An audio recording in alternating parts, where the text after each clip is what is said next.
Welcome back. It's a Fulbright Friday with LP and LT. And this last weekend was Memorial Day weekend. So, LT, what did you do? What happened? Give me the scoop. Oh my gosh. So basically, I spent Saturday and Sunday researching. And by researching, I mean watching a lot of YouTube tutorials on how to cut man hair, like a male haircut. For, Mail, yeah. Okay. I mean, like I'm not about to cut my hair, but can I cut my husband's hair? Like that for me is low risk. So Doesn't matter what he looks like. I know. So, like, it actually turned out that I have a hidden talent. I That's have a pretty hidden great. talent. Before this, it was parallel parking, which I am epically good at. But now, two of my talents are like haircuts because I definitely I took everything I've ever observed about how haircuts are done, pull the hair up and then clip like this and like make it thin, and everything was like faded. It was beautiful. It took an hour and a half, but it got done. Oh, see, that's funny because my husband also trusted me to cut his hair, which I was amazed by because at first I didn't trust my own abilities to do that. And I didn't watch anything. I didn't do any research ahead of time. I was just like, let's just do this. And I just did what I thought hairstylists did, which is, like pull the hair up and just like, Yeah. cut. And it ended up looking somewhat okay.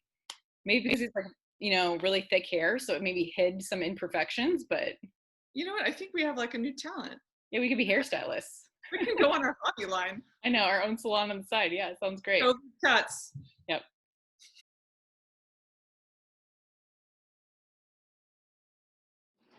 Woo! Okay. All right, time to get down to business, folks. Today, we're highlighting English teaching assistantships, also known as ETAs.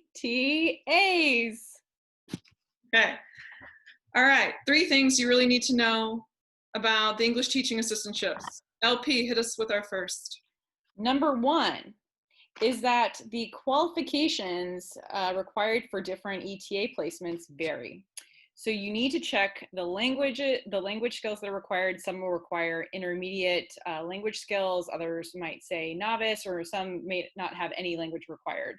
Other placements, or some placements, will require more formalized teaching experience. So maybe at least a year or a couple of years of more formalized mentoring or teaching experience. Some may even require TOEFL certification or some other kinds of teaching certifications. And then other placements may not require any type of former teaching or mentoring experiences. For them, what's important is just that you bring a commitment to this teaching or mentoring placement to the table. LT, what's number two? Numero dos. You need to ensure that when thinking about the right ETA placement, you consider the opportunity. Just because there's a number of English teaching assistantships doesn't mean that they're all exactly the same. You could be teaching a different level of learner from primary school to university level. You could be teaching part-time. You could be teaching full-time. You could be serving as a teaching assistant. You could be in a rural location. You could be in an urban location. So there's so much variety within the English teaching assistantship umbrella that you want to first do some research to make sure the fit in terms of your cultural experience that you want to get out of it and what you're also bringing to the table is actually the right one.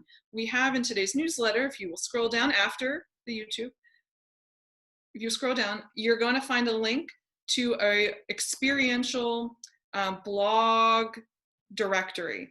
And in this accessible database, you're going to be able to look at the different types of experiences students have had, who've blogged about it, who've gone there before. We suggest that in addition to looking at Fulbright's webpage to determine what kind of experience that ETA is offering and what they're looking for, you also check out the reflections through the blog resource. And number three. Number three is that some ETA positions will require supplementary projects. Now, the nature of those supplementary projects may vary depending upon the country's specifications or their needs. So in some countries, in addition to serving as a teaching assistant in the classroom, you might have the opportunity to pursue a project that is in line with your personal, perhaps professional kinds of interests. So if a social project is required, perhaps if you are a gardener, you could do a community garden. Or perhaps you're a journalist and you love journalism and you might anticipate creating a journalism club at your school. So what that entails is up to you, and what that might look like, or the structure that varies depending on countries. But that information will also be on the grant page for your country. Excellent.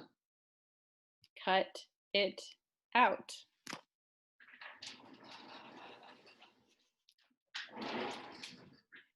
Oh, that's a fun twirl back in. What is that, a double lux? Yeah, oh, there we go. That's a You double. got a 10 or 9.9. Thank you, thank you. Now it's to our questions from the Fulbright fans section of our broadcast. Okay, here we go. Thank you, fans, for writing in.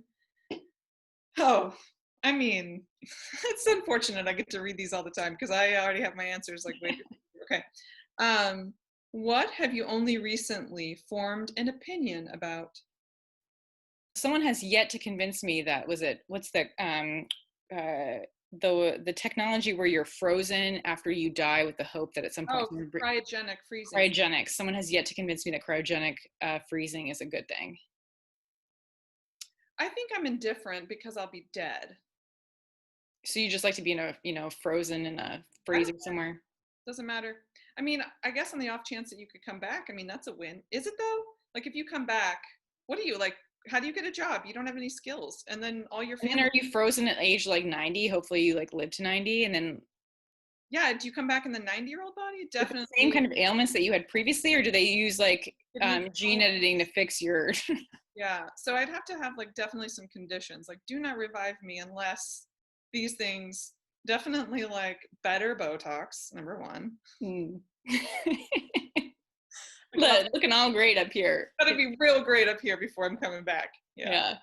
I think there's some company in Arizona that has the largest collection of cryogenically, is that a word, frozen bodies. Okay.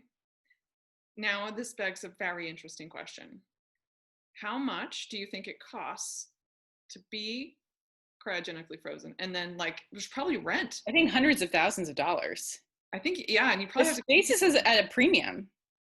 Yeah, space is a premium. Yeah. I mean, it also takes a lot of like air conditioning, I would think, deep freezing, you know? Oh, that's true. Energy would be high. You're gonna have to pay a lot. Yeah. I'm thinking like, it's probably like 10,000 a year just to maintain. And who's paying that? Is that you set up like a trust to maintain the cryogenically frozen body? Yeah. Or you entrust someone else. But what if they stop paying and then what, they defrost you?